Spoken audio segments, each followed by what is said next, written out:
Mesdames, Mesdemoiselles et Messieurs, bonjour et bienvenue sur Contact Pro Life. C'est Germain Kaindo à la présentation. Merci de nous avoir encore rejoints. Ici à Johannesburg, il fait encore très froid, donc nous sommes en hiver. Vraiment, Mikolo eza blagté. Naba Corona o eza awa eza mobulu. Bon, avant de commencer, nous allons passer directement dans la revue de grands titres des journaux que nous avions choisi à vous présenter, où vous pouvez aller encore trouver vraiment de l'information, parce que nous analysons tout simplement l'actualité en connivence avec la constitution de notre pays. Suivons les grands titres de ces journaux. Voici les grands titres des journaux parus dans nos journaux sur le web. Nous commençons par élection.net. Nord Kivu, Nyiragongo, l'armée rwandaise proie dans le kidnapping d'un habitant de Kibati. Et puis la destitution du VP, vice-président de l'Assemblée provinciale au calendrier de la session extraordinaire. Ça, c'est dans le Haut-Ouélé.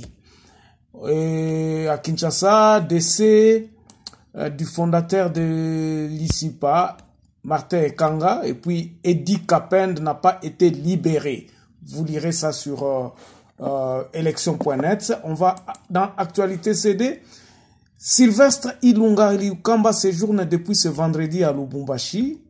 Plusieurs sources de la présidence confirment l'authenticité de la lettre de Félix Tshisekedi à Janine Mabunda refusant d'investir Ronald Malonda plutôt comme président de la CENI. Partenariat de la fondation Denise Nyakeru Tshisekedi et Sophie Bank pour l'octroi de 60 bourses d'études supérieures sur 5 ans. Remise de la fondation Denise Nyakeru Tshisekedi de 100 000 dollars, je crois. 100 000 cachemets au ministère de l'EPSP. On passe sur Congo Profond. La Sophie Bank et la fondation Denise Nyakeru Tshisekedi en partenariat avec l'octroi de 60 bourse d'études supérieures sur 5 ans. Ça, c'est le grand titre Congo Profond. RDC, la fondation, toujours, c'est la même information. Marche anti-Malonda.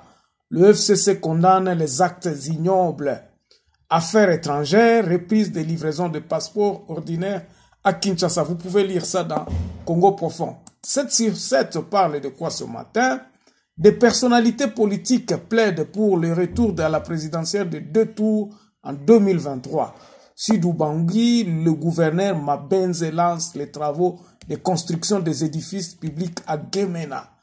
Tanganyika, les déplacés de Mugunga et Lenge exigent un renfort militaire avant leur retour pour assurer leur protection.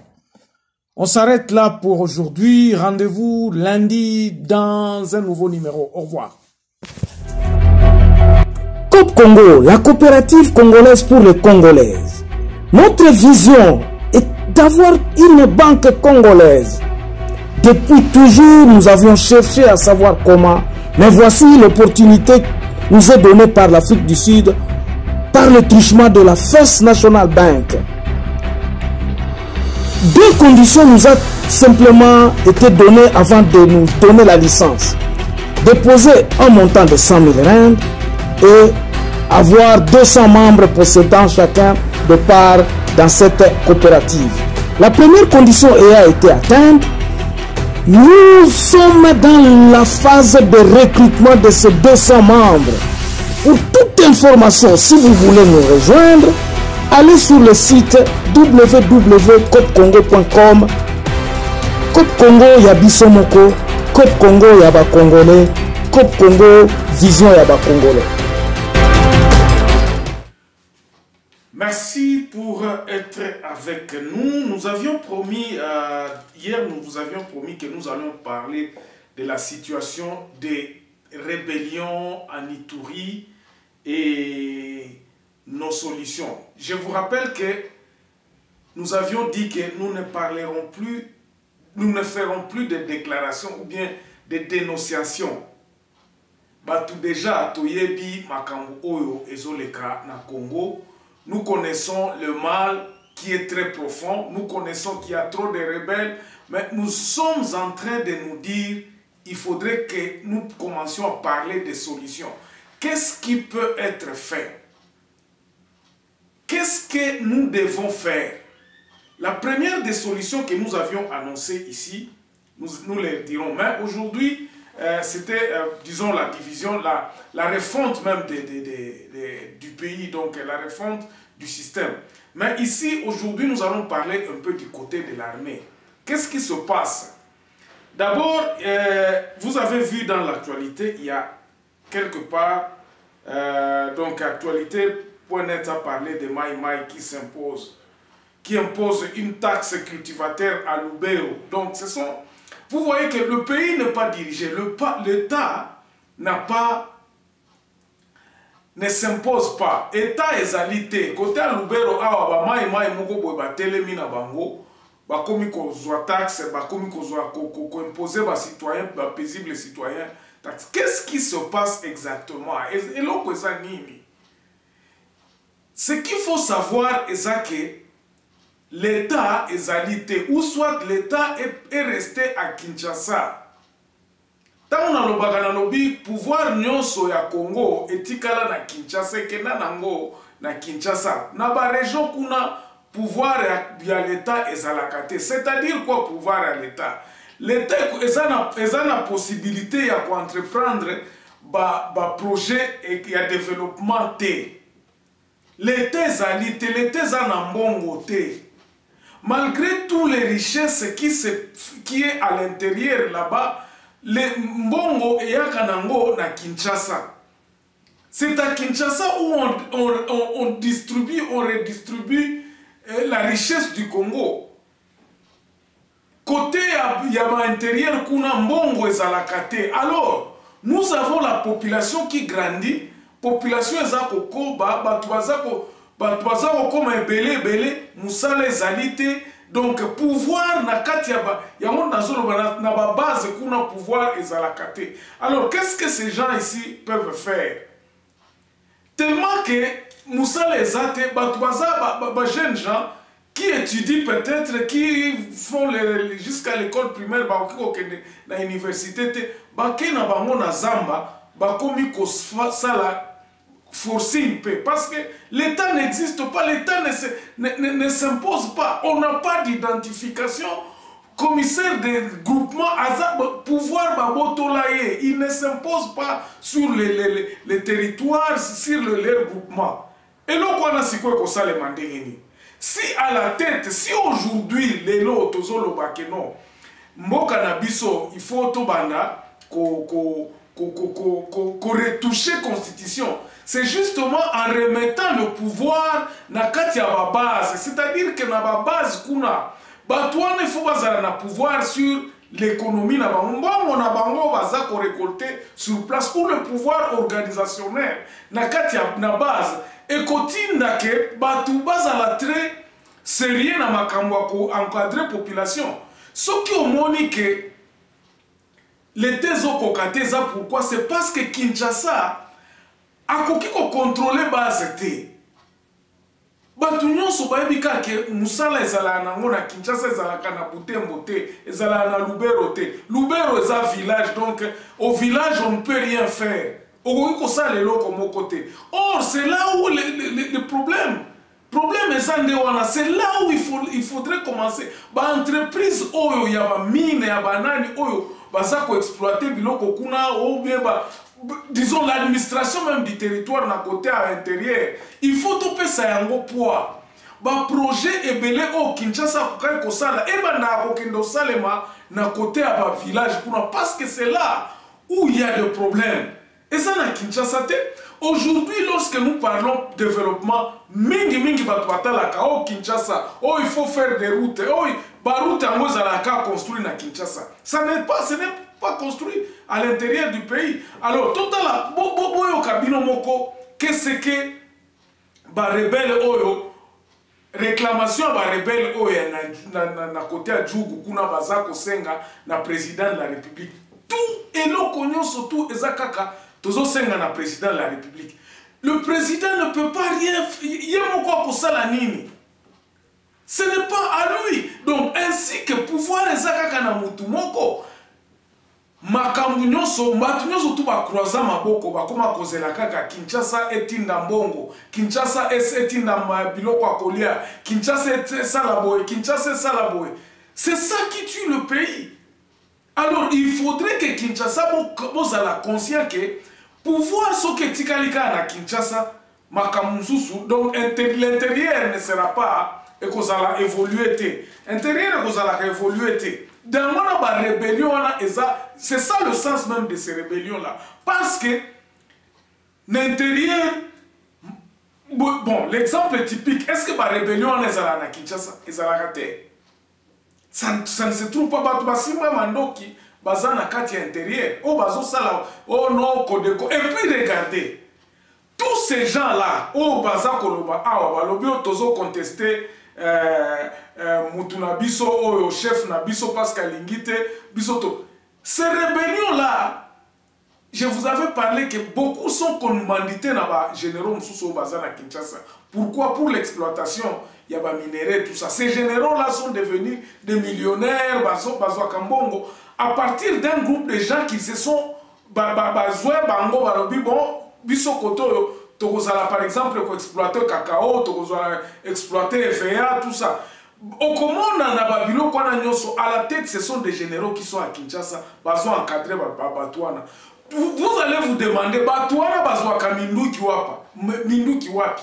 Minduki Wana, tout ça, c'est ça, c'est de là. Ce sont des armes, même, il y a FARDC. Minduki Wana, il y a Minduki à FARDC, ils sont Bangoli, Bandate.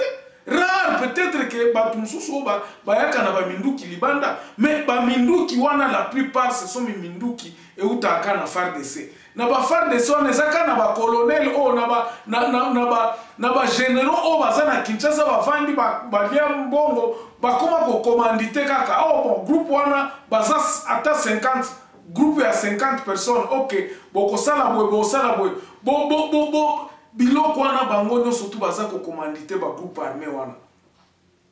Nous avons dit ceci que si Tshisekedi peut serrer na côté armé, ton recrutement armé et banda ko salema, disons solution na kutu ezaki il fallait que ezaki moi bien parce que ko serrer déjà à partir de armé ko serrer ba généraux wana bomona kike ezalaki à un certain moment tango bandeka ko serrer muke ba rebelle msusu ba comme koloba oh non tozongi na biso na kati armée. Mais maintenant c'est un mécanisme.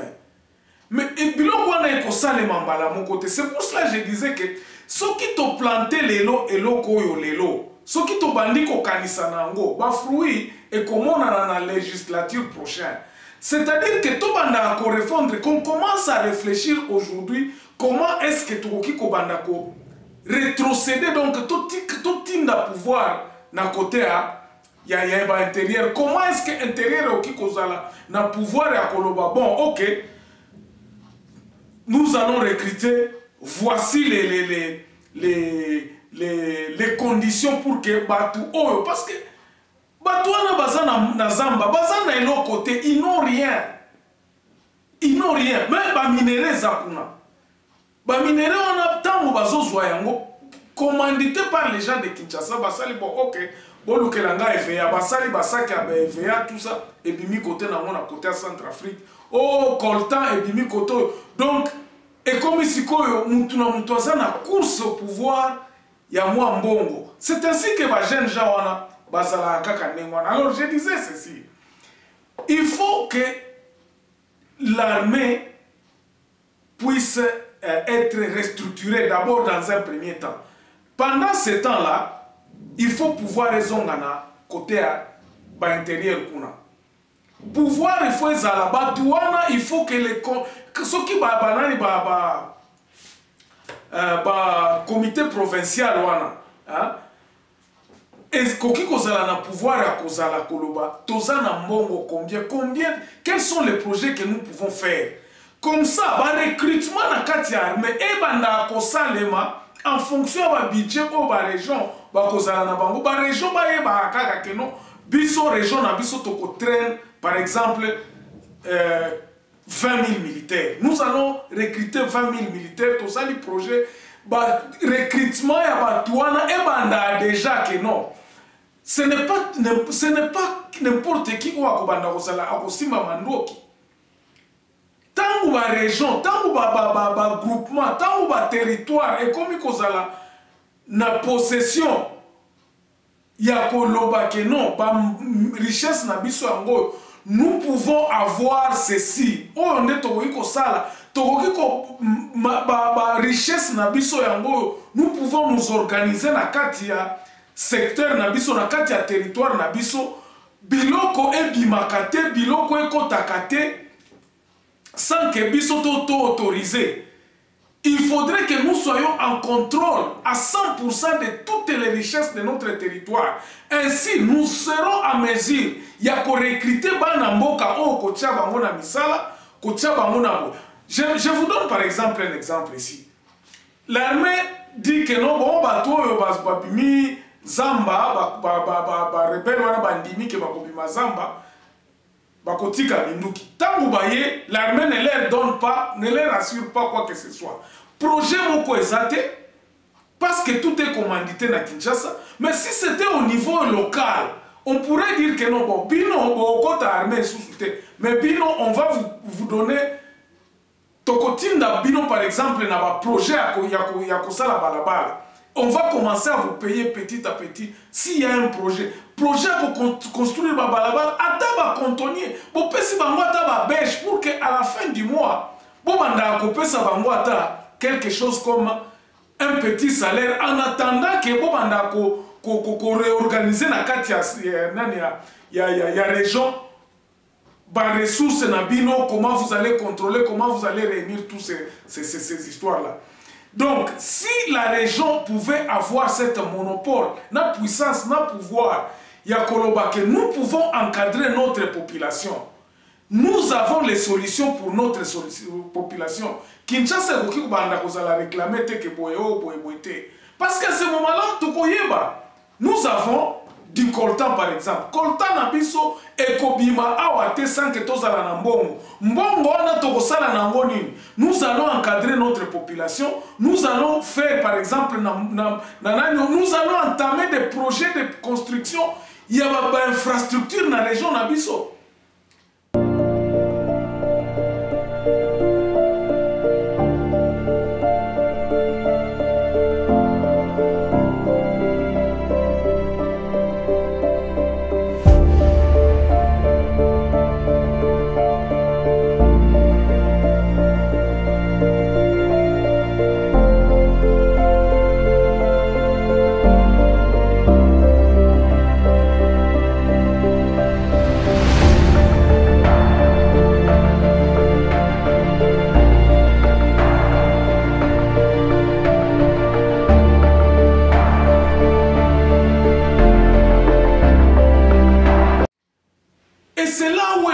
Parce que baba militaire, rébellion, surtout.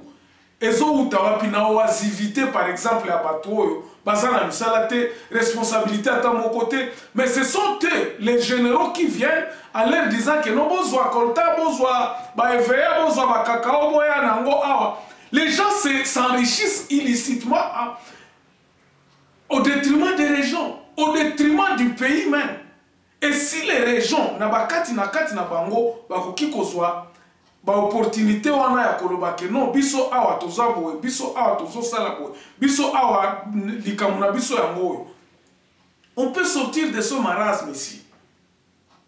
Voilà première partie ya ba solution na kati ya armée. Tokokota na mozindo na